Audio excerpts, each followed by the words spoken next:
Tendo em vista que a mensagem que está no meu coração é uma mensagem estimulativa, provocativa, e eu quero ler na primeira epístola do apóstolo São Pedro,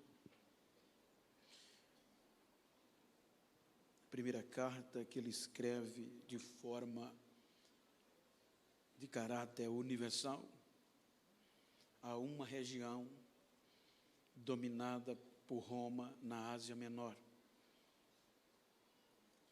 Pedro escreve a 5 províncias,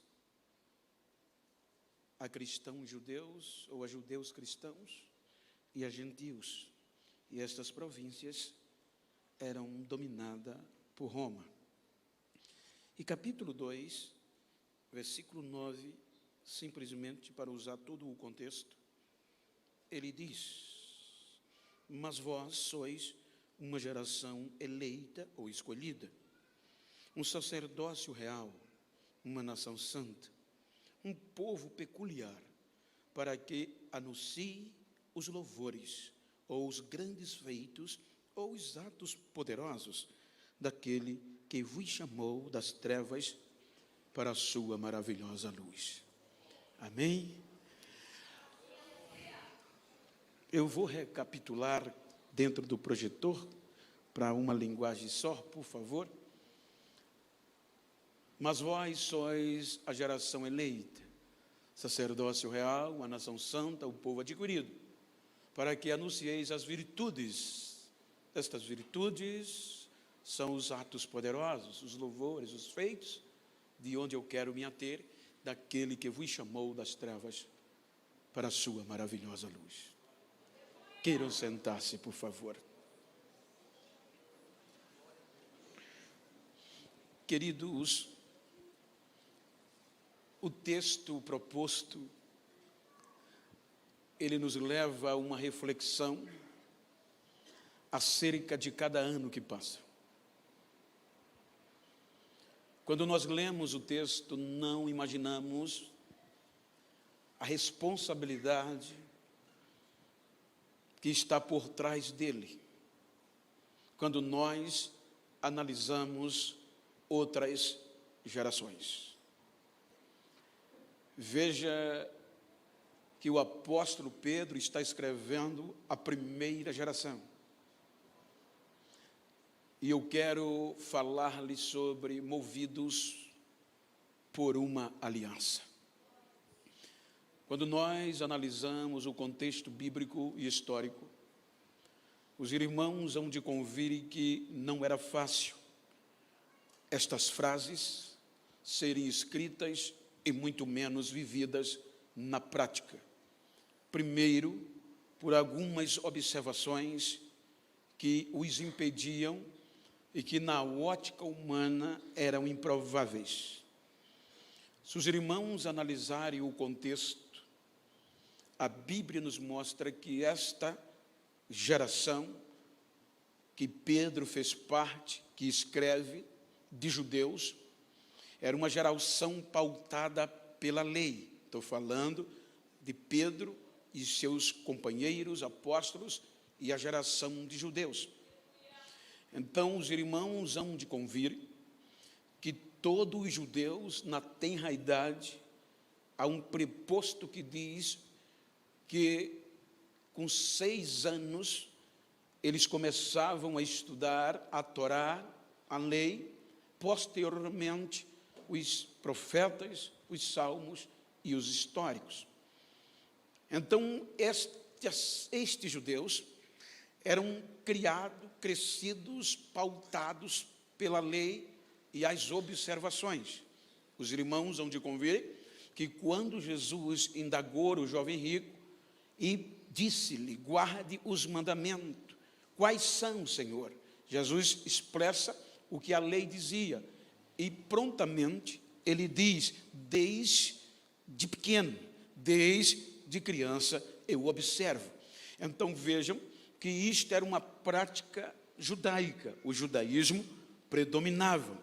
Então, quando nós analisamos o contexto do período da proclamação, da entrada do Evangelho, havia alguns pormenores que tinham tudo para dar errado e não dar certo, para que esta escritura, dirigida a gerações, ainda estivesse vigente.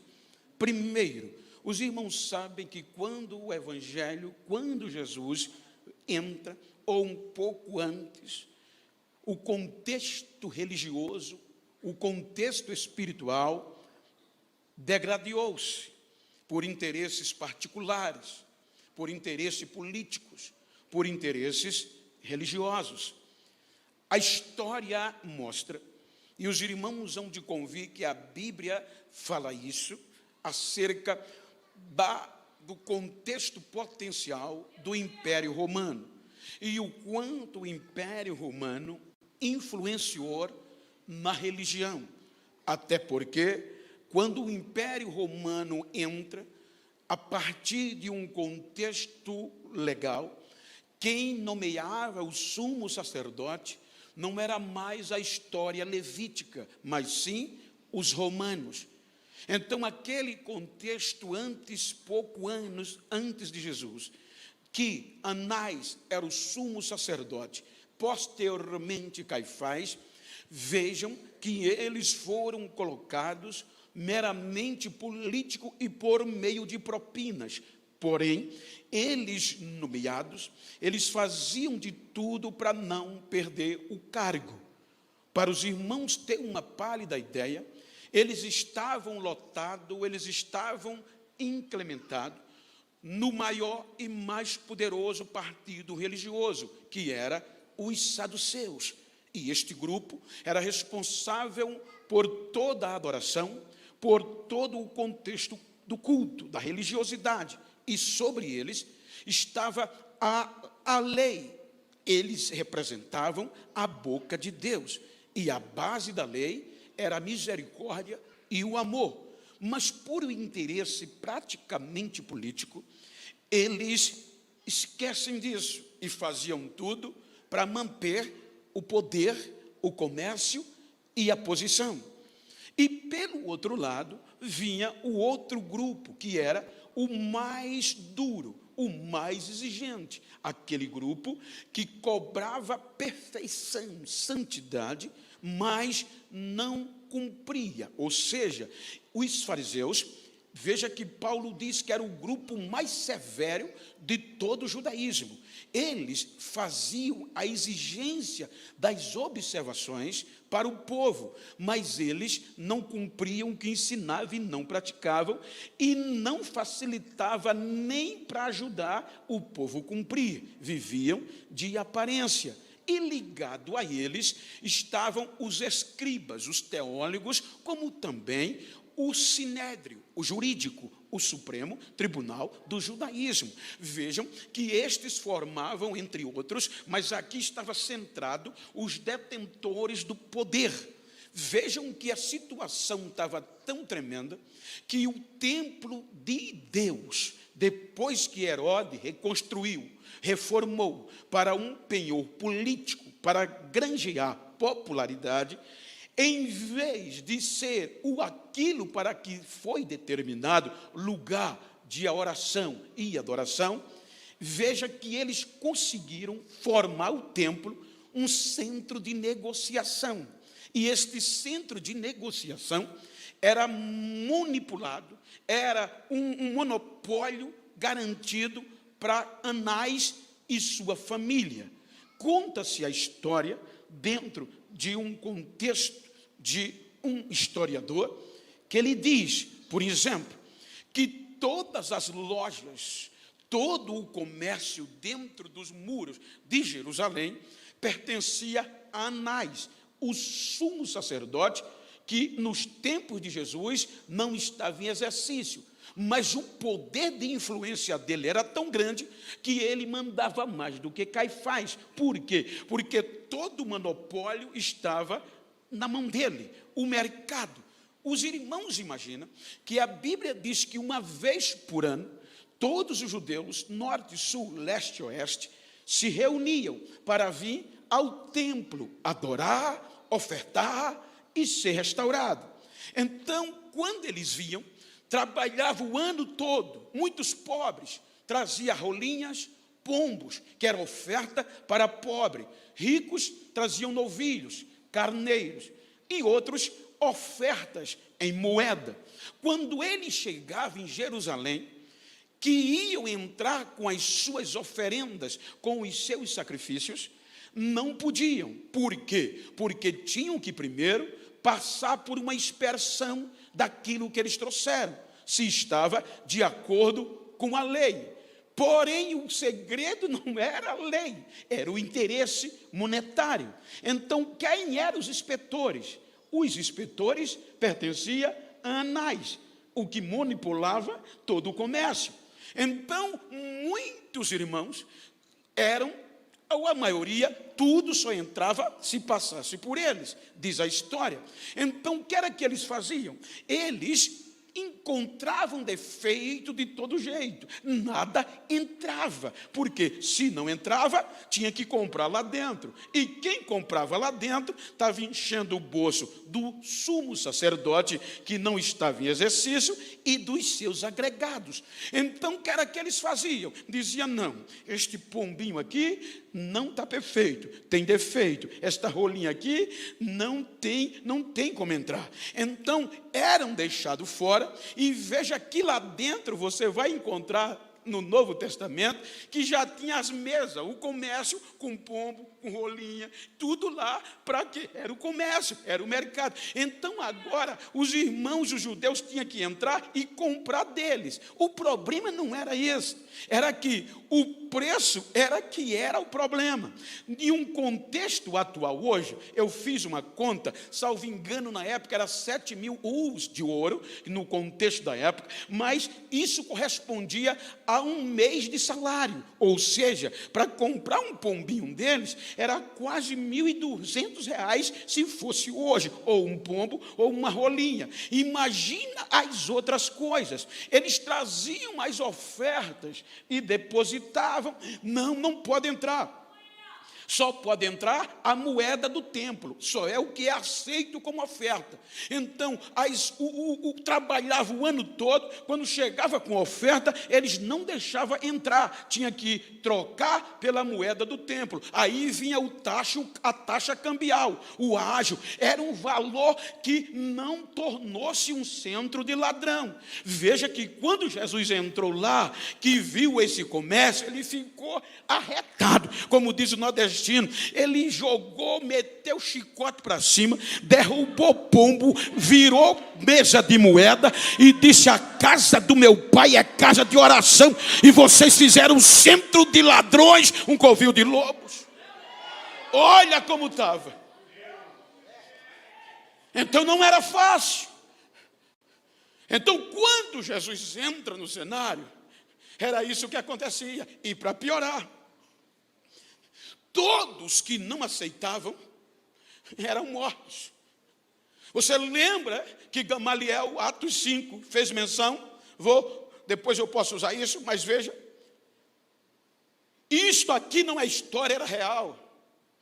Quando os romanos aumentavam os impostos, e dentro do templo, religiosamente, também as coisas apertavam, sempre aparecia alguém que não aceitava, e alguém de poder.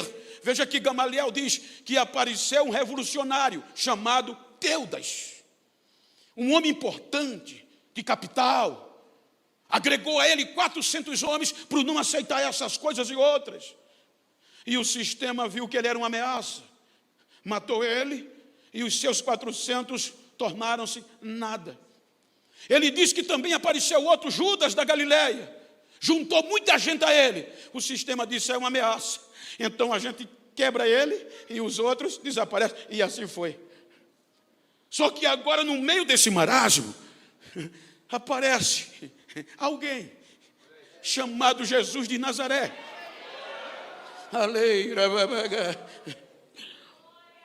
Não preocupado com o contexto político e meramente religioso, não fazer uma revolução material, mas espiritual. Ele veio trazer a mudança para essa raça ruim que havia se deteriorado. Então ele vai começar a pregar uma mensagem. E para ele pregar a mensagem, precisava, no contexto, juntar um grupo para difundir depois dele. Porque a ordem e a prática maior de um mestre era formar discípulos, formar alguém para ser igual ou melhor que ele depois dele, para difundir o seu pensamento. Por isso que quando a gente diz evangelho, é o conjunto de ensinamento da mensagem de Cristo, que condiz de frente com o sistema. Só que enquanto Teudas era importante, veja que a Bíblia diz que Jesus vem de uma região que não vinha nada que prestasse, não era importante. Enquanto Teudas ajuntou 400 homens prontos para guerrear, Jesus junta 12 analfabetos da roça, ignorantes, para pregar este evangelho. Quem faria isso? Então ele começa a difundir o evangelho. E vai complicar. Porque aqueles 12 foram formados na lei. Então tudo aqui da lei, eles cresceram nela. E como era prática, eles esperavam que Jesus fosse um revolucionador político para destronar Roma e libertar Israel. Eles não tinham uma visão celestial do reino de Deus. Então, veja que eles viram, quando Jesus começa a pregar, começa com 12. E o melhor é que a notícia vai bombar, porque agora Jesus não vai pregar uma mensagem política revolucionária interesseira, não, ele vai pregar um evangelho de poder, e a notícia vai saindo, dizendo, ele é diferente, ele está pregando diferente com poder. O que é que ele está pregando? Uma mensagem de esperança, está pregando uma mensagem de amor, aonde os surdos estão ouvindo, os aleijados estão andando, os cegos estão voltando a ver, e o nome de Deus é glorificado. Mas isso não é uma ameaça. Ele está pregando isso com 12 homens. Então vamos deixar, sendo que os saduceus, que era a cúpula da diretoria, não acreditavam na ressurreição do corpo. Os fariseus acreditavam. Porém, segundo a tradição, até 3 dias. Depois de 3 dias, o morto não tinha mais como ressuscitar. Então, o pior é que agora a Bíblia diz que não vão ser só 12, mas o número vai acrescendo de seguidores que aceitavam a mensagem de Jesus. E isso é perigoso, porque o dever sacerdotal dos saduceus era manter a ordem pública também. E se a ordem pública na Judéia saísse de controle, Roma poderia tirar o poder deles e substituí-lo. Então, até com os 12 não foi problema. O problema é que agora a Bíblia diz que os milagres ultrapassam as fronteiras. Por quê? Porque a Bíblia diz que pessoas de Tiro, de Sidom, de toda a região daquela parte, traziam os seus enfermos, os seus endemoniados, colocava na beira da estrada, e por onde Jesus passava, os demônios corriam e os doentes eram curados de todo tipo de enfermidades. Aí agora junta-se multidões. A notícia chega em Jerusalém, virou ameaça e tem que ser eliminado.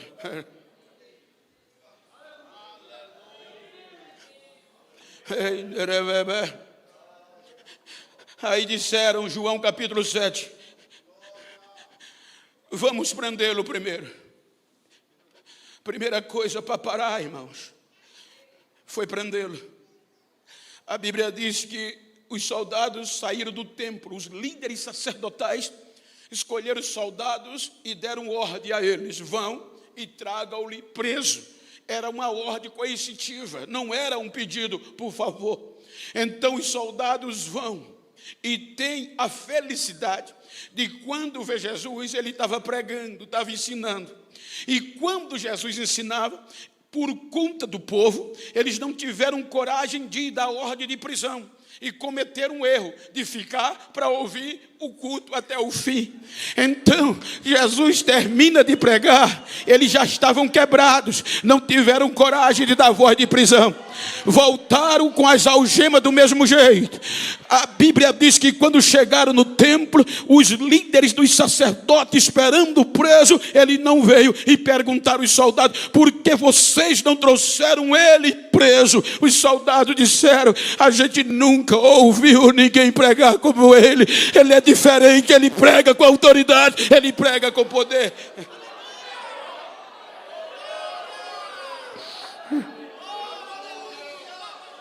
Não conseguiram pará-lo.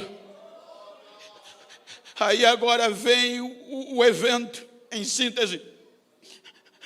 O amigo de Jesus, lá de Betânia, que não é distante de Jerusalém, adoece. Jesus não está presente.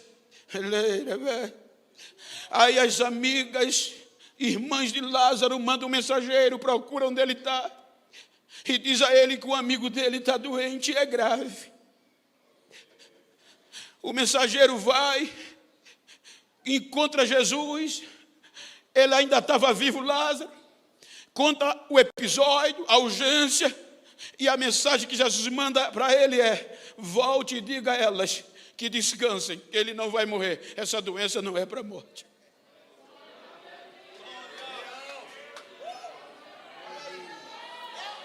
O mensageiro volta, transmite, obviamente, como conhecia ele, descansa o coração, e não demora, o rapaz morre.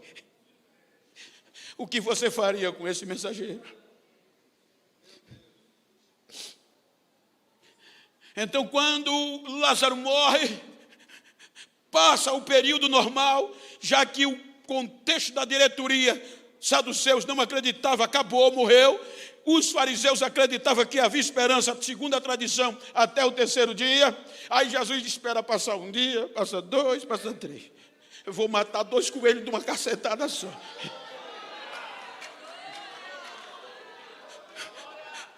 E diz aos discípulos: vamos para Betânia, que Lázaro está dormindo. Eu vou acordar.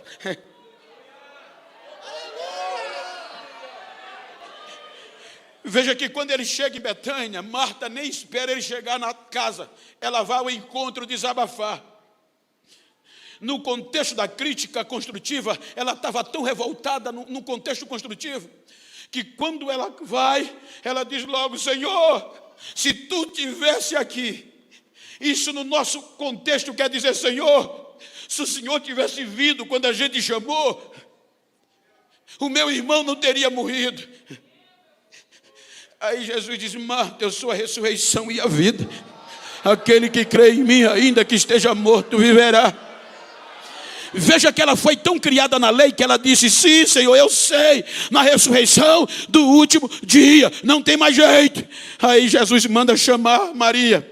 Quando Maria chega, ela vai falar as mesmo desabafo. Aí Jesus vê e chora e diz: aonde o puseram? Aí Marta, em síntese, diz: Senhor, tem jeito, mas não. Já cheira mal. Já passou dos 3 dias, Senhor. Tem jeito, mas não. Aonde o puseram? Vamos lá. Ele vai. A Bíblia diz que quando chega lá, os curiosos vão atrás, murmurando: não podia ele ter vindo logo quando ele estava vivo? Agora está dando uma de bonzinho, está chorando, vai chorar lá no túmulo, mas mesmo assim vamos lá ver o que é que ele vai fazer. Quando chega no túmulo, Jesus não dá ouvido aos curiosos, só grita: tirem a pedra. Era uma ousadia tremenda. Senhor, está cheirando mal, tire a pedra. Quando tiram: Lázaro, vem para fora. Não demora, Lázaro sai purinho. A Bíblia diz que os curiosos renderam graças. Quem estava por perto aceitou Jesus, e a notícia saiu correndo, cruzou as fronteiras, chegou em Jerusalém, que agora saiu um profeta que era diferente, que até os mortos estavam voltando a viver pelo poder da sua palavra. Aí agora chega no sistema a notícia: agora é que está salvando gente.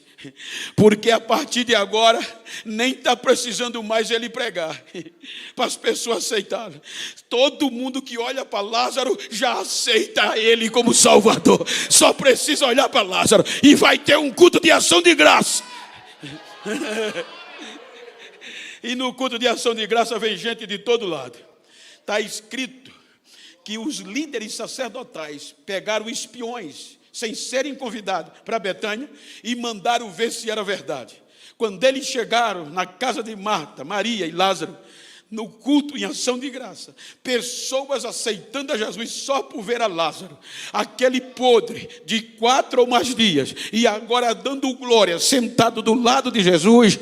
Aí eles disseram: é verdade, vamos voltar e contar que o negócio está feio, vai ter que fazer alguma coisa. Veja que João disse que eles voltaram. Quando contaram ao sistema, causou uma reunião urgencial.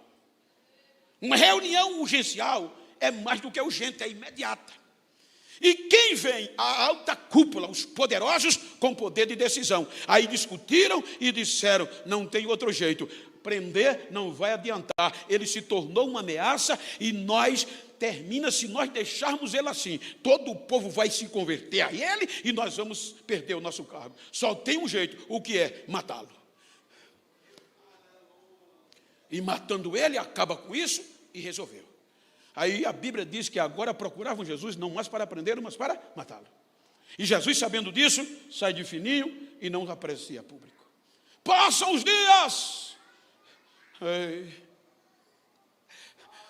Vendo que chegou a hora, ele diz aos seus discípulos: vamos a Jerusalém para a Páscoa.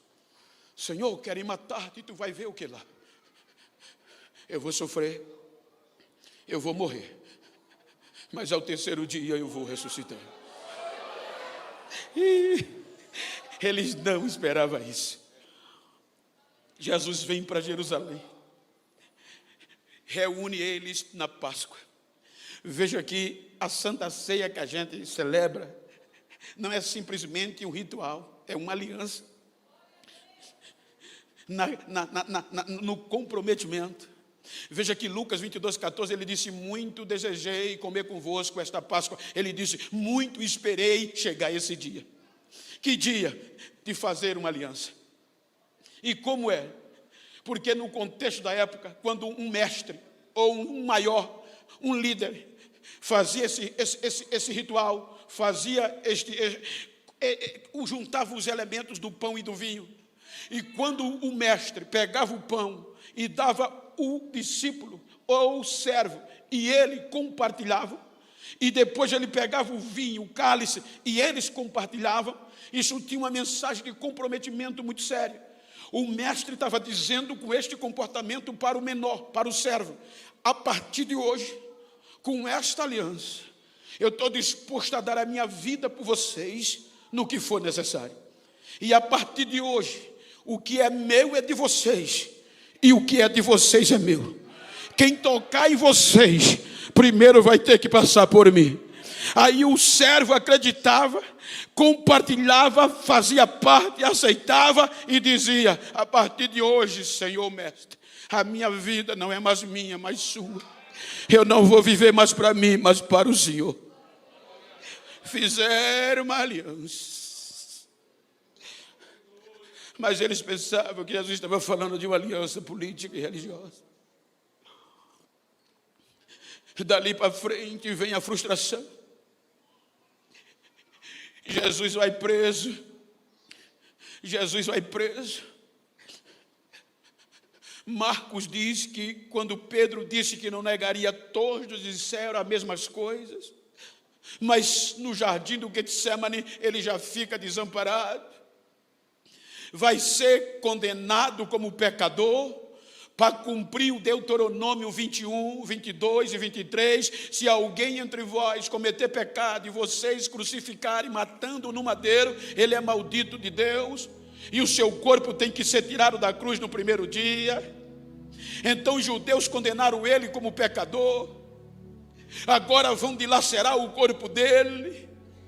Veja que o mais crente, um dos mais ousados, um dos mais que a gente mais fala no Novo Testamento, diante das circunstâncias, por 3 vezes disse: eu não o conheço, eu não sou crente mais, o irmão Pedro.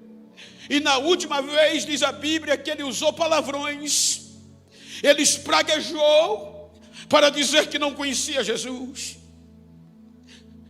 Dilacerado na cruz, condenado como pecador. Porque condenado como pecador, o sistema sabia: se já matamos 2 e todos que se levantaram, este vai ser mais um. Então vamos condená-lo como pecador para cumprir a profecia. Porque como pecador, a história dele vai desaparecer. E vamos matá-lo de cruz. Porque a mensagem da crucificação tinha uma mensagem temerária. A mensagem da crucificação dizia para os seus seguidores: se vocês continuarem pregando, fazendo o que ele fazia, vão morrer do mesmo jeito. Prenderam ele, dilaceraram, corte profundo do seu corpo, cobriam o rosto dele, esbufeteavam e dizia: profetiza e diz quem foi que te bateu.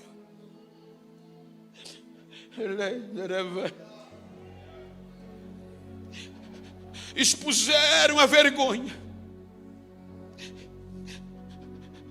e disseram: agora acaba, e levaram ao Gólgota.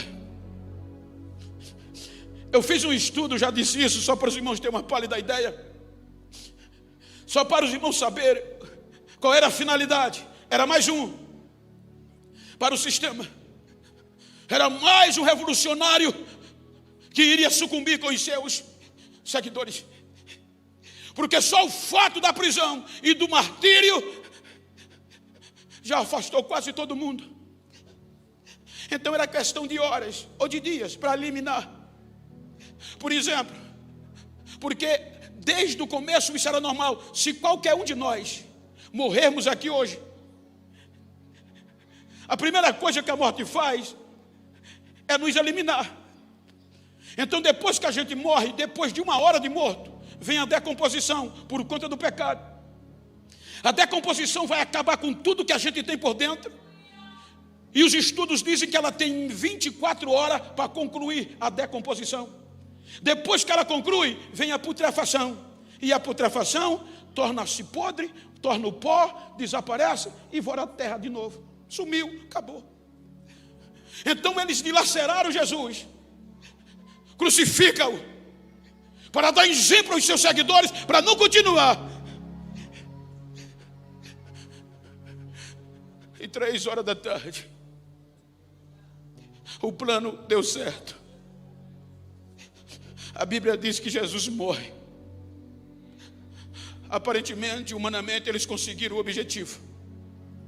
Morreu de morte de cruz, exemplo para os seus seguidores não continuar a sua obra. E os estudiosos dizem que no caso de Jesus, com relação à morte, era pior do que os nossos, porque o corpo de Jesus estava dilacerado pelos chicotes, pelos grampos e pela coroa de espinho.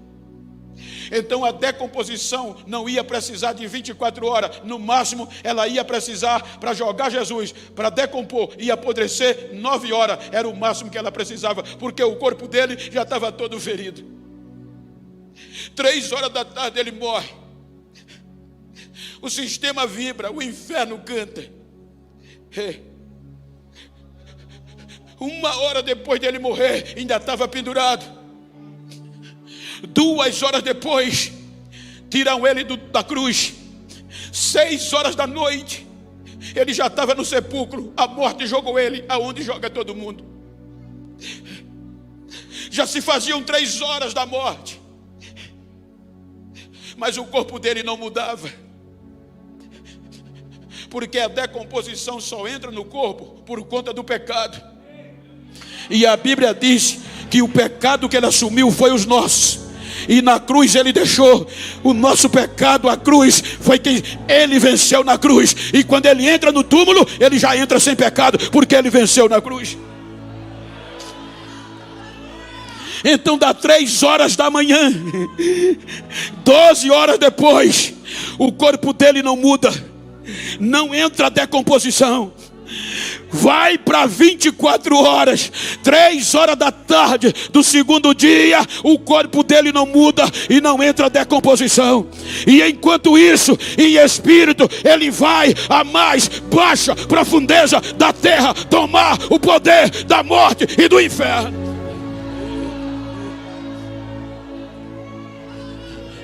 Três horas da manhã do terceiro dia, 36 horas, e a decomposição não entra. Aí a morte chama a decomposição no contexto ilustrativo e diz: decomposição, entra aqui, o que é que está acontecendo? A decomposição diz: não posso entrar, eu só entro se tiver pecado, e ele não tem. Chama o pecado, é com ele.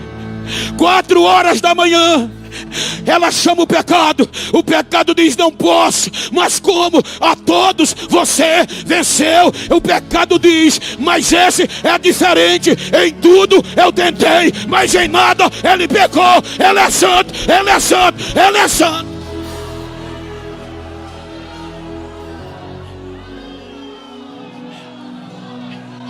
Ei, garabas. 4 a 5 horas da manhã, papai manda 2 anjos tirar a pedra, e quem vai chegando, ele ressuscita Jesus. Quem vai chegando no túmulo? Maria Madalena, já com um vaso, já com a vasilha de bálsamo, para embalsamar o resto mortais. Veja que eles nem acreditavam. Quando entraram, o túmulo vazio, começaram a chorar, desespero bate. Aí os anjos entram: por que vocês estão chorando? Porque estão procurando quem? Jesus, o Nazareno.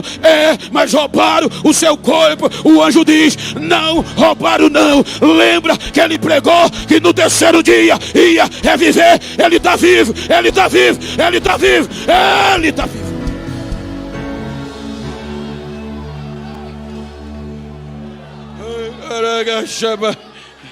Abre mais o microfone para mim no retorno, se possível for.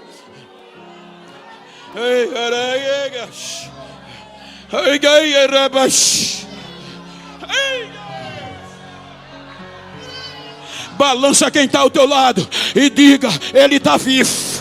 Diga: 2023 vai continuar sendo bênção, porque ele está vivo, continua vivo e sempre vai viver.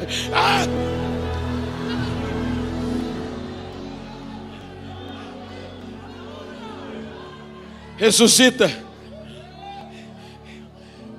e não vai atrás de glamour. Ele poderia descer no templo, dar um show, calar de uma vez por todo o sistema, mas não. Ele vai restaurar os feridos, os desacreditados. Eu costumo dizer: aqueles que muitas vezes a gente deixa para trás.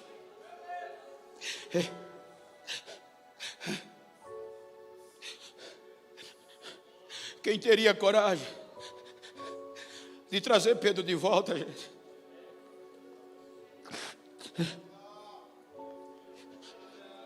Na ótica humana, todos falharam, e ele une tudinho.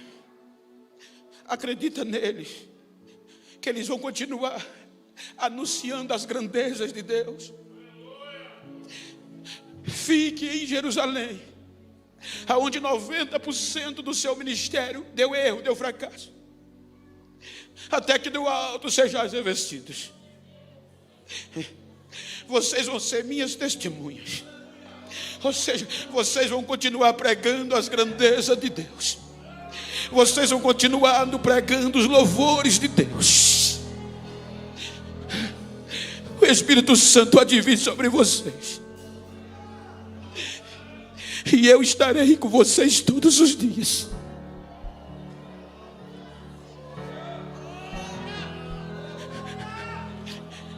É levado aos céus, e a única mensagem para ele dos anjos foi: ele vai voltar. Do mesmo jeito que vocês estão vendo ele vai voltar.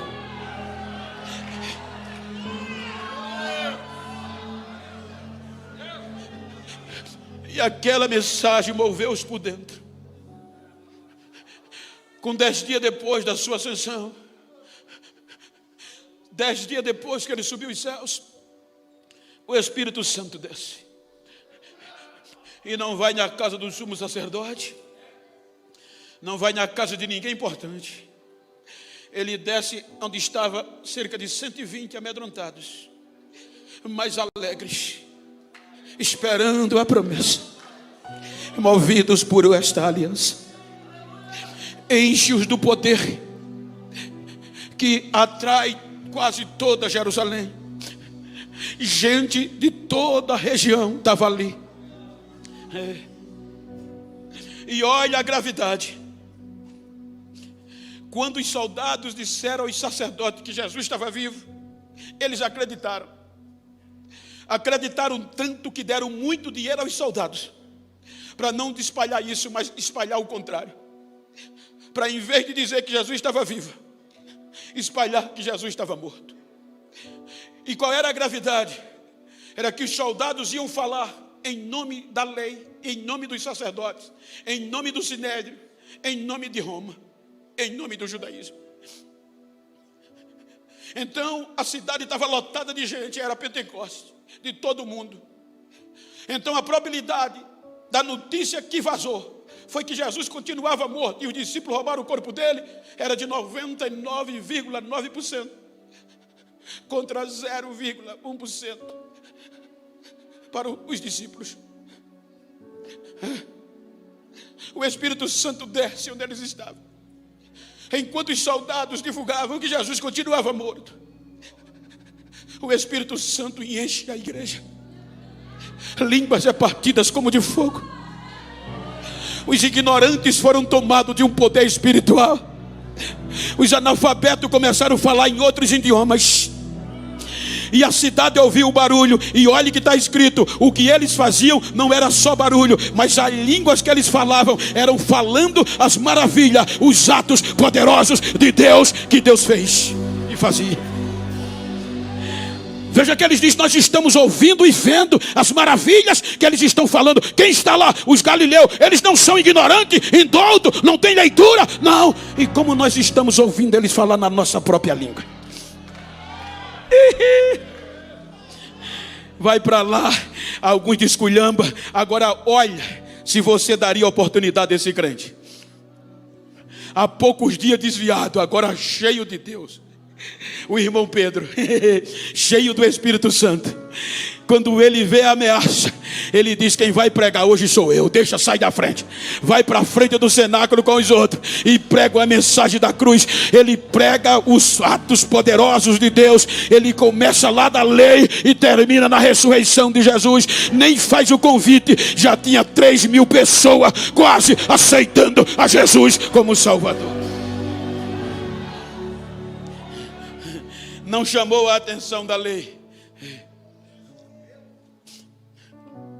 Eles vão ao templo às 3 horas da tarde.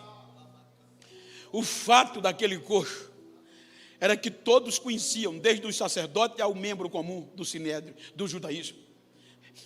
E quando eles, com João, cheio do Espírito, diz: em nome de Jesus, levanta e anda.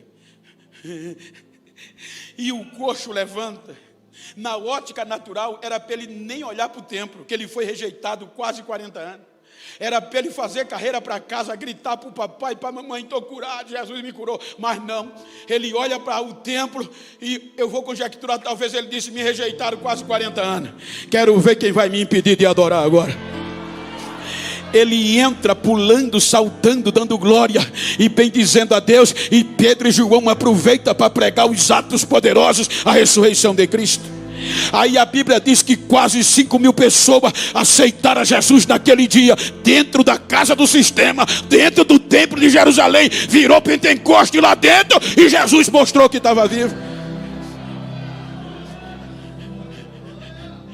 Temos que parar. Imagina o judaísmo, agregado a ele o poder político, o poder econômico, o poder judiciário. E do outro lado, o que importava era que esse grupo de ignorantes, sem dinheiro, ameaçado, ia crescendo cada dia. Aí disseram, temos que parar, chama eles dois. E não foi qualquer pessoa, foi a alta cúpula. Em nome de quem? Agora chegou na alta cúpula. Vocês estão fazendo esse milagre. A Bíblia diz que Pedro e João, cheios do Espírito Santo, tira onda. Pedro diz, eu não entendo, na nossa linguagem. Vocês estão ocupados, na nossa linguagem, eu estou parafraseando o texto. Vocês se preocuparam em chamar a gente aqui, por conta de um simples milagre. O que eu acho lindo é que ele chamou de simples, um homem curado de quase 40 anos de idade. Isso não bate na gente?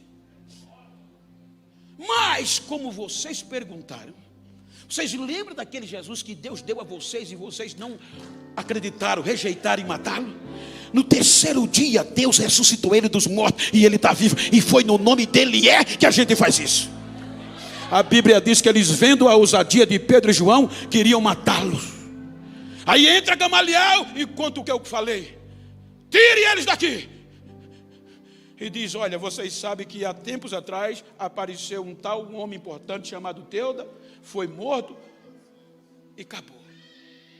Depois veio Judas, vocês também eliminaram e acabou.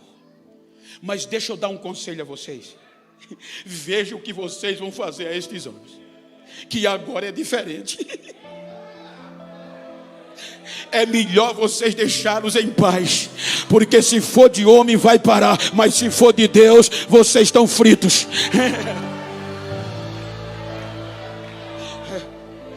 Chicotearam-os,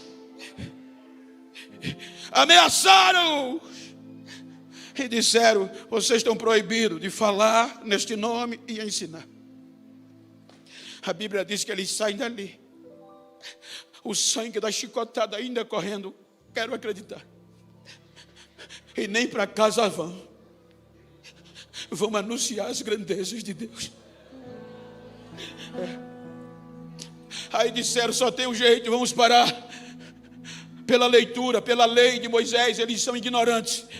Então levanta-se doutor Saulo. E doutor Saulo termina em pouco tempo crente também.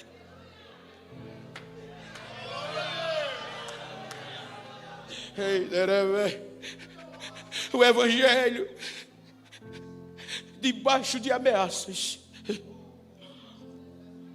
aonde a própria vida era o custo de ser cristão. O evangelho de Jesus, os seus grandes feitos, chega em Samaria. E a Bíblia diz que Samaria era dominada pelo mágico Simão, que o seu título era o grande poder ou o poderoso. Só precisou um crente cheio de Espírito Santo, chamado Filipe. Anunciou as grandezas de Deus em Samaria. Toda Samaria foi impactada, até Simão o mágico aceitou Jesus como Salvador. O evangelho chega na Antioquia da Síria. O poder agora assume os gentios. Os gentios agora são tomados por um poder tão grande que assusta, impacta Jerusalém, impacta Antioquia. O governador de Antioquia começou a prender os cristãos para desistirem, mas a cadeia não fazia eles desistirem. Agora era pior, porque agora era formada uma igreja na rua e outra igreja dentro da prisão, porque dentro da cadeia eles pregavam e anunciavam os atos poderosos de Deus. O imperador deu ordem, pode matá-los, eu autorizo você a matá-los. Ele matava, mas cada dia crescia.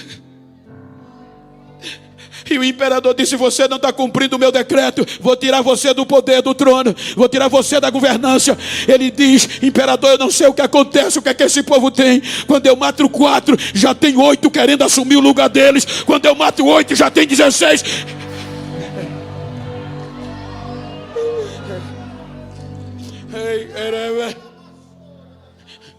Os 3 primeiros séculos foram debaixo de pressões, mas eles não desistiam. Eu tive pregando em Torino, na Itália, um congresso de missões. Preguei sexta, sábado e domingo. Fiquei hospedado em Turino, no hotel. E na segunda-feira o pastor disse: eu vou te pegar de manhã, para a gente dar uma volta onde aconteceram algumas atrocidades contra os cristãos. E quando ele chegou de manhã, me levou em lugares que eu chorava feito criança.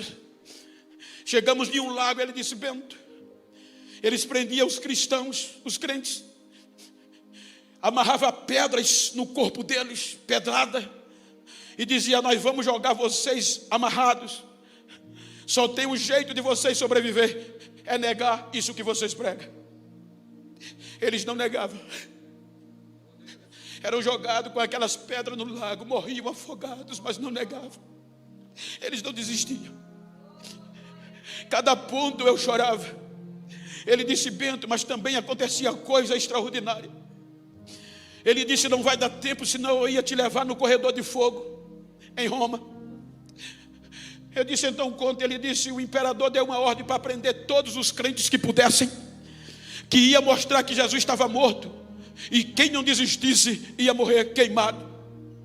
Aí ele mandou preparar um tacho enorme numa praça principal, mandou decorar com 2 entradas, com um corredor de tochas de fogo.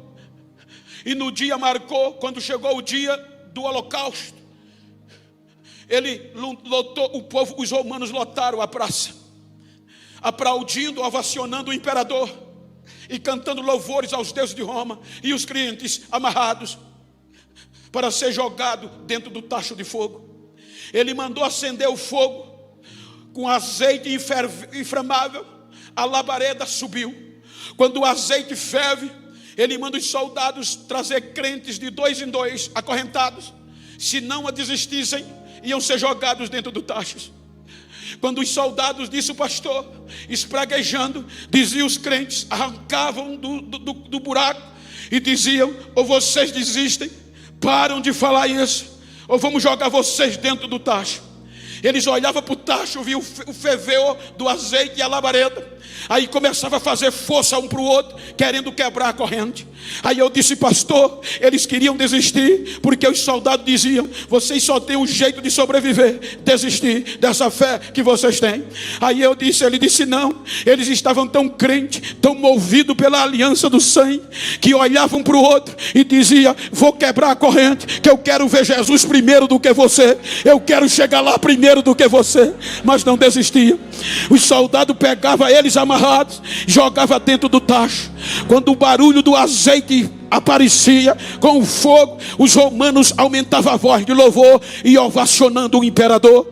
Ele disse: Bento, se isso foi uns 20 a 30 minutos de louvor aos deuses de Roma. Ele disse: mas houve um silêncio ensurdecedor. De repente os romanos pararam de cantar e o imperador ficou com a cabeça baixa. Eu disse: o que é que houve? Ele disse: os crentes que eram jogados amarrados dentro do tacho começaram a sair de dentro vivo, sem nenhuma queimadura e com a correntes quebrada. Ficaram em pé na beira do tacho, e quando todos viram, calaram a boca, e os crentes que iam saindo começavam a correr e a gritar: os deuses de Roma não são de nada, mas o meu Jesus é Deus da água, é Deus do fogo, eu não vou desistir.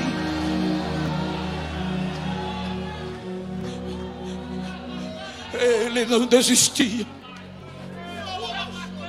Eles não desistiam por esta aliança.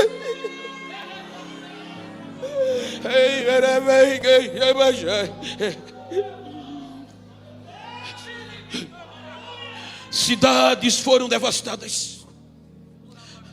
Pedro, Paulo, João pregava a volta. Veja que ele sempre motivacionava: irmão, ele vem. Irmãos, não desista. A carta que nós lemos foi escrita próximo dos anos 64, entre 62 a 64 a.C. E eu volto a dizer que Pedro escreveu as 5 províncias dominadas por Roma, a judeus gentios e a gentios cristãos, motivando, porque estava vindo uma grande luta. Porque foi justamente aqui que primeiro o povo pedia razão a ele da fé. O povo dizia: como é que vocês acreditam em um homem que morreu de cruz? Como é que vocês explicam isso em quem você acredita? Não tem explicação, não. Diga para quem está ao teu lado: isso não tem explicação. É uma questão de fé e de aliança. E veja que o capítulo 1, Pedro vai dizer: vocês não precisam se preocupar em dar resposta com palavras. Sejam santos. Vejam como se comportam, como falam e como andam diante deles. Assim como aquele que vos chamou é santo, seja santo vocês também em todo modo de viver. E aí vocês vão dar resposta a ele sem palavras. Aí ele, olha o que é que ele diz. Ele diz: vocês não podem desistir no nosso vocabulário, porque não foi com coisas corruptíveis. Olha o que é que ele diz, gente. Eu vou parafrasear. Você vê que hoje, depois da Copa, muitos jogadores que se destacaram estão valendo fortunas. Milhões de euros, de libras. E eles merecem, são craques. Pessoas que vão valer milhões de euros. Aí Pedro diz: eu quero dizer uma coisa a vocês. Vocês não foram comprados com coisas corruptíveis, como a prata e o ouro. E os craques merecem, a gente não merecia não, pecador ruim. Aí Pedro diz: não foi a prata nem o ouro, isso é fichinha para o preço que vocês custaram. Qual foi, Pedro? O precioso sangue de Jesus. Vocês custaram caro. Então olha para quem está ao teu lado e diga: eu não pensei que tu era tão importante assim. Diga: a partir de hoje eu vou pensar 10 vezes antes de eu falar mal de você, porque você custou caro.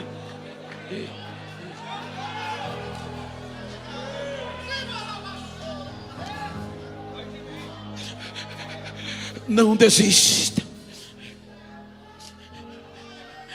A perseguição vem. E vem com o fogo. Nero tocou fogo em Roma e botou a culpa nos cristãos. E agora os cristãos se tornaram inimigos do império. E a ordem era: onde tiver um crente, queimar com fogo. E essas províncias eram dominadas por Roma. A história diz que começaram a queimar os crentes e eles não desistiam. A história diz que queimaram tantos crentes que faltaram lenhas para queimar crentes. Isso implica dizer: quanto mais queimava, mais eles não desistiam. Faltou lenha, pendura nos postes das cidades, e eles não desistiam.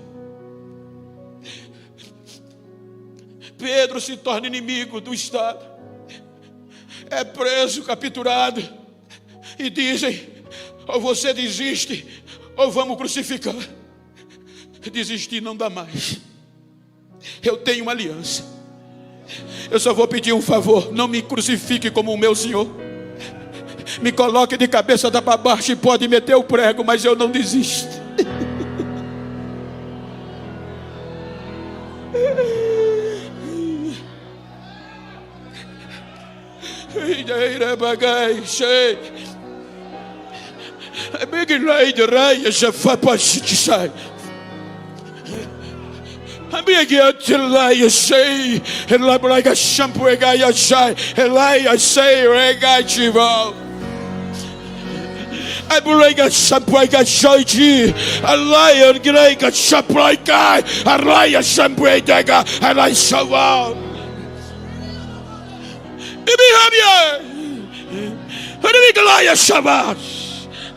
A minha glória está invadindo este ambiente.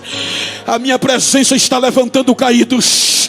E o poder da minha unção está invadindo corações. Assim diz o Senhor, agora, pelo poder da minha palavra.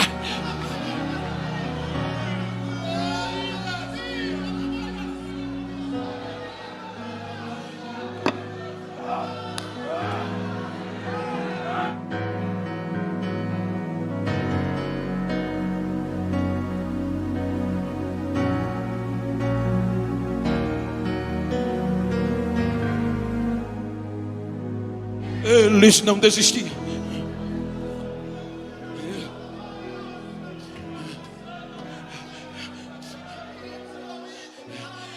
Paulo se torna inimigo do Estado e é capturado por Roma.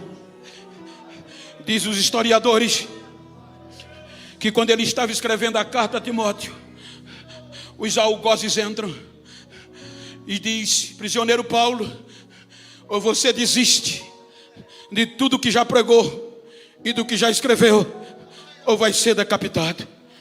Ele não dá ouvido e continua escrevendo: meu filho, a minha hora chegou. Estou sendo oferecido. Combati um bom combate. Acabei a carreira, mas não desisti. Guardei a fé. Agora o que me aguarda é a coroa da justiça, a qual o justo juiz vai me dar naquele dia, não só a mim, mas a todos que não desistirem. Os 3 primeiros séculos foram devastadores. A geração deles passaram, mas gerações continuaram. Século 18 foi quando Ludolf Bultmann apareceu, o filósofo, com o liberalismo teológico que quase acaba com o poder pentecostal da igreja. Mas ainda tinha uma geração que continuava falando. Século 20, 1904, um jovem de 13 anos no país de Gales, Evan Robert, procurou seu pastor no meio do esfriamento pentecostal e disse: pastor, eu quero ser cheio do Espírito para falar as grandezas de Deus e incendiar o meu país. O pastor disse: vá orar. Ele passa 13 anos em oração. Com 26 anos, o Espírito Santo incendeia ele no meio do frio. E ele começa a anunciar as grandezas daquele que o chamou das trevas para a luz. O avivamento foi tão grande que a história diz que os cultos tinham hora para começar e ninguém sabia a hora nem o dia que ia sair da reunião,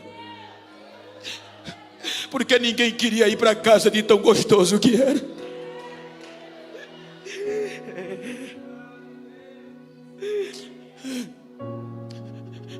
Século 20, 1906, vem o avivamento da Rua Azusa por William Seymour. Um dos avivamentos mais conhecidos da nossa história. Veio pelo negro rejeitado pelo racismo norte-americano. O avivamento era tão grande desses homens que provocaram, que a história diz que meio-dia os restaurantes estavam fechando as portas. Na hora do almoço, os trabalhadores que largavam não iam para o restaurante, iam para a igreja orar do avivamento que caiu. Tinha gente que anunciava as grandezas de Deus sem nenhum conhecimento teológico ou com mensagens como os grandes pregadores simples. E os catedráticos procuravam eles perguntando: o que é que vocês têm? Porque o sermão de vocês não é essas coisas. Como vocês conseguem atrair tantas pessoas? Eles diziam: primeiro a gente toca fogo na gente e depois vai incendiar os outros.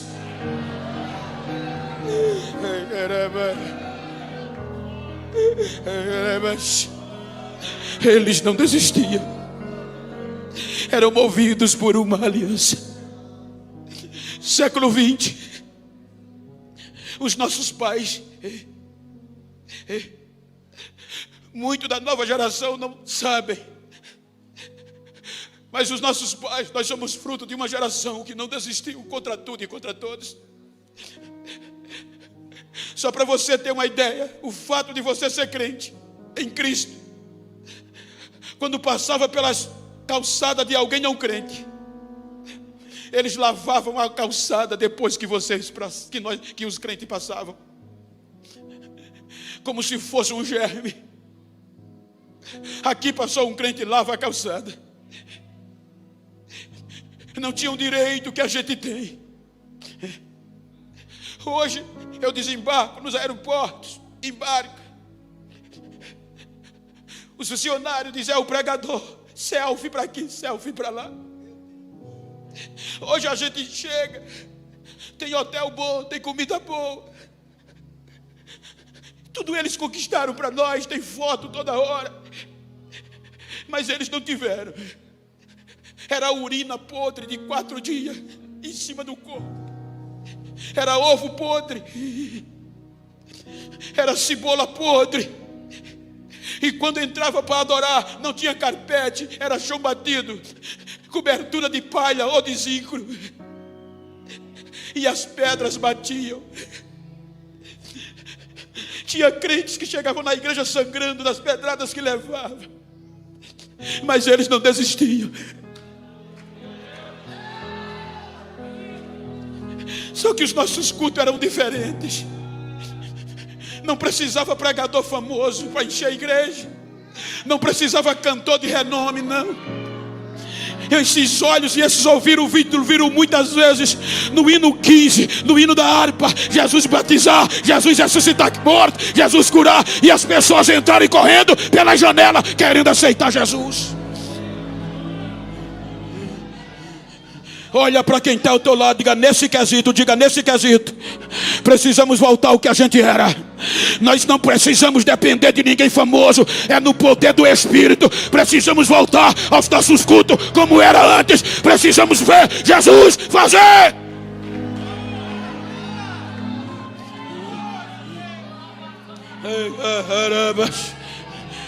Jovens, isso aqui fazia parte de nós. Tinha vezes que você passava, tinha banco que tinha 4 lenços de uma pessoa só, porque um não dava conta. Hoje eu recebo ligações de gente importante dizendo: Bento, é século 21. Para que andar com lenço? Para que suar tanto? Para que pregar Bíblia Pentecoste, que a nova geração nem chora mais? Você tem que pregar coach, nada contra. Você tem que pregar psicologia, você tem que pregar automotivação. Para de falar línguas estranhas, só está perdendo tempo. Eu digo, não posso parar.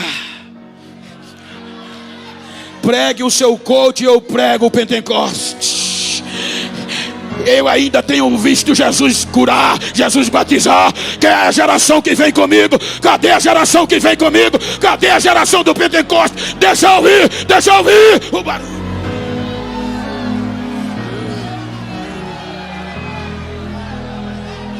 Tinha alguém melhor do que você para tocar teclado. Tinha alguém melhor do que eu para pregar. Tinha alguém melhor do que vocês para cantar. Mas Ele nos escolheu como a geração eleita para continuar anunciando os feitos poderosos dele.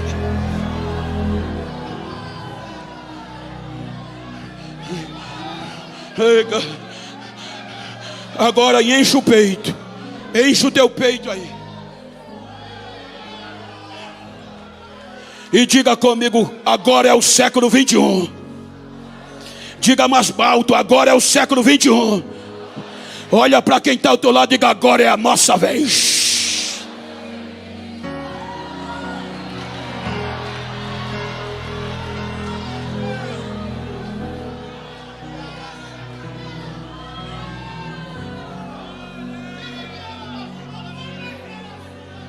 Século 21. Agora olha a história. Procura o judaísmo na história hoje. Procura o Sinédrio. Procura o Império Romano, caíram. Procura o templo, lugar de negócio, caiu 70 anos depois de Cristo. Procura os perseguidores, morreram. Agora, e a igreja? É a nossa vez, e a igreja de pé, anunciando as grandezas daquele que nos chamou das trevas para a luz. Esta obra é de Deus. Veio a pandemia, fecharam as portas. E muitos céticos diziam: acabou, filho, quero ver agora você pregar, vocês fazer barulho. Eles pensavam que a gente depende de tijolo, de alvenaria. Eu digo: vocês estão quebrando a cara, porque enquanto vocês criticam, tem crente dando glória dentro do banheiro, dentro do escritório, dentro do ônibus, dentro do carro. Tem crente cheio de Deus. A pandemia está-se embora. E a igreja? Olha nós aqui, olha nós aqui. Eu estou dizendo que tem muitos lugares que você já não ouve mais línguas estranhas. Igreja pentecostais, cabisbaixa. E o pastor diz: prega devagar, porque o povo está sensível por conta da pandemia. Já não se ouve mais barulho de glória. Você entra e sai do mesmo jeito que começou. Mas eu louvo a Deus que eu estou na Adebras de Osasco. E aqui dá para ouvir línguas estranhas da galeria nave. Dá para ouvir. Olha para quem está ao teu lado e diga: aqui pode dar glória, aqui pode falar em mistério. Então se pode, deixa eu ouvir. Deixa eu ouvir, deixa eu ouvir, deixa eu ouvir, deixa eu ouvir.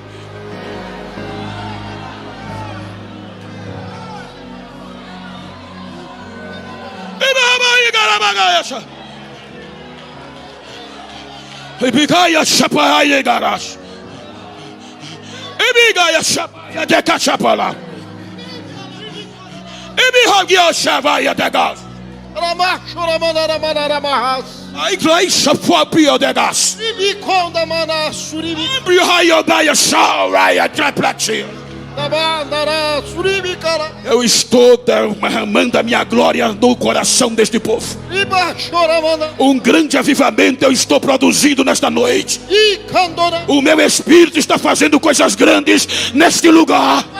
E a minha glória está sendo derramada. E a minha unção, assim diz o Senhor, recebe agora.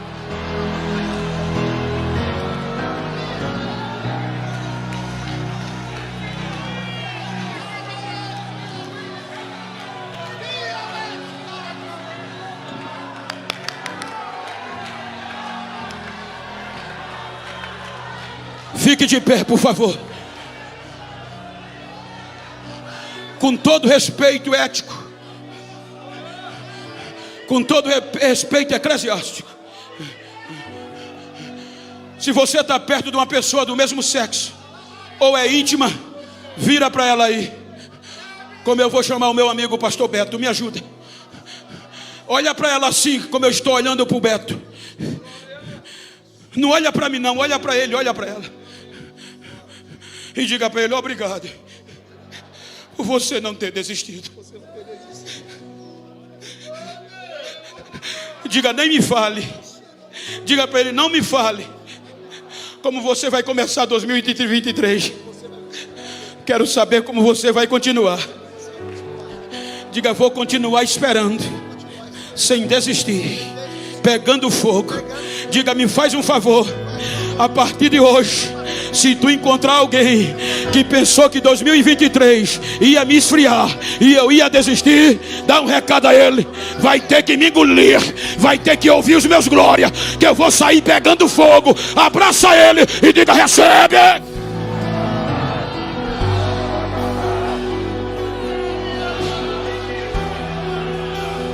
Adora, adora, se batiza agora, Jesus, renova agora, é a Assembleia Pentecostal, adora.